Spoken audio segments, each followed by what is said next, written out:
Hello everyone, good afternoon.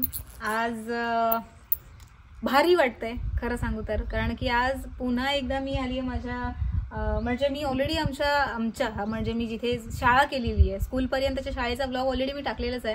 आणि ही माझी high school आहे, म्हणजे मी पुन्हा माझ्या हायस्कूलला व्हिजिट करायला आलेली आहे, जिथे मी माझं 9वी आणि 10वी माझं एज्युकेशन केलं आहे। हे सुद्धा पालीमध्ये आहे, पालीमध्ये नागशतमध्ये आम्ही हे माझं हायस्कूल आहे। खूप भारी आहे, इथल्या पण खूप मेमरीज खूप भारी आहे। सो तुम्हाला मी माझं हायस्कूल पूर्ण दाखवणार आहे। आणि मुळात हे आमच्या हायस्कूलमधल्या सगळ्या माझ्या क्लासमेट्ससाठी किंवा जे आधी पण स्टुडंट्स होऊन गेलेले त्यांच्यासाठी सुद्धा ही आठवण एक असू शकते।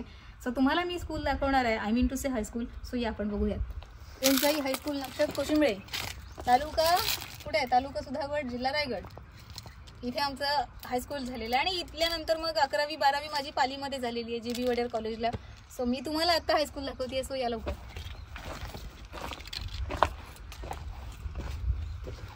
प्रयोगशाळा हे आमचं ऑफिस आहे, आमच्या हायस्कूलचं ऑफिस आहे हे इथे। आणि मी इथे म्हणजे 8वीला असताना नाही आलेली आहे, बिकॉज 8वी मी तिकडे म्हणजे आमच्या तिकडे स्कूललाच केलेली आहे। सो मी इथे 9वी 10वीसाठीच आलेली। हे 8th स्टँडर्डचा क्लास आहे, 8वीचा वर्ग आहे हा। आणि इथे हा माझा क्लासरूम आहे, हा इथे 9वीचा क्लासरूम इथे आहे। सो माझ्या मेमरीज इथून इथे आहेत। हे 9th स्टँडर्ड आणि इथे हा 10th स्टँडर्ड।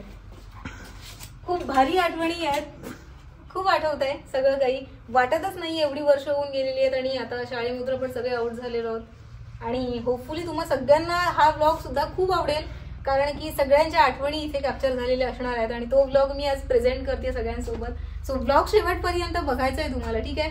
आणि ब्लॉगच्या शेवटी बघून झाल्यानंतर मला कमेंट करायचे शाळेसाठी सुद्धा आणि ब्लॉगसाठी सुद्धा। चॅनलला सबस्क्राईब सुद्धा करायचं आहे। इथे पण असताना मी इथल्या पण म्हणजे माझ्या मॅम होत्या, खूप सगळे टीचर्स खूप भारी होते। त्यातल्या एक अहिराव मॅम म्हणून होत्या, त्यांची मी फेवरेट होती खूप, आणि एक देसले सर म्हणून होते, त्यांची खूप जास्त फेवरेट होते मी। तर इथे पण मी शाळेमध्ये असताना सिंगिंग वगैरे चांगली करायची, डान्स वगैरे। सो त्याच्यामुळे इथे सुद्धा माझं सिंगिंग बेस्ट असल्यामुळे इथे मी सिंगिंग वगैरे इथेच आमचं व्हायचं। ज्या दिवशी म्हणजे 26 जानेवारी किंवा 15 ऑगस्ट असायचं तेव्हा आम्ही इथे सिंगिंग करायचो। आणि इथे आम्ही इथे कबड्डीसाठी वगैरे प्रॅक्टिस करायचो। हा आमचा ग्राउंड असायचा पूर्ण इथे, आणि इथेच असताना कबड्डी खेळता यायची नाही, आय डोंट नो, पण तेव्हा खूप लागून वगैरे घेतलेलं होतं, खूप भारी वाटायचं। पावसाचे दिवस असायचे।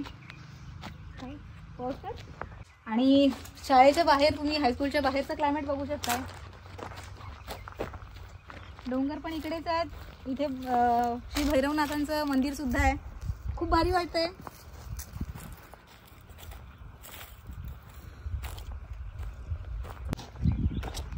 क्लायमेट बघू शकताय तुम्ही, सॉलिड वाटतो। पावसाळी तर खूप जास्त आणखीन क्लायमेट भारी वाटतो। आता समजा खूप जास्त ऊन आहे, कारण मी पण आता उन्हाच्या वेळेस झालेली आहे, दुपारचे 2:30-3 झालेले आहेत, ऊन सुद्धा खूप लागलंय। या आपण मंदिरामध्ये सध्या नमस्कार करायला जाऊया, इथे गेट आहे। म्हणजे आमच्या हायस्कूलच्या समोरच आहे, हे बघा आमचं हायस्कूल, कोणजाई हायस्कूल नागशत।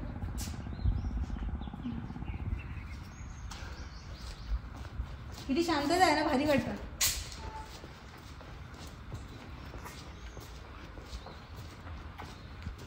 तर फायनली हायस्कूलला वगैरे व्हिजिट करून झालेली आहे।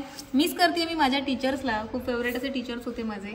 आता जस्ट आम्ही दर्शन पण घेतलंय, म्हणजे बघू शकता तुम्ही, खूप भारी आणि खूप शांत वाटतंय ना।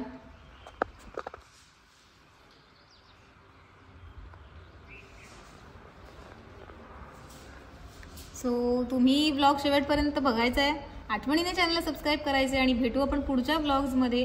तोपर्यंत काळजी घ्या, बाय, टेक केअर।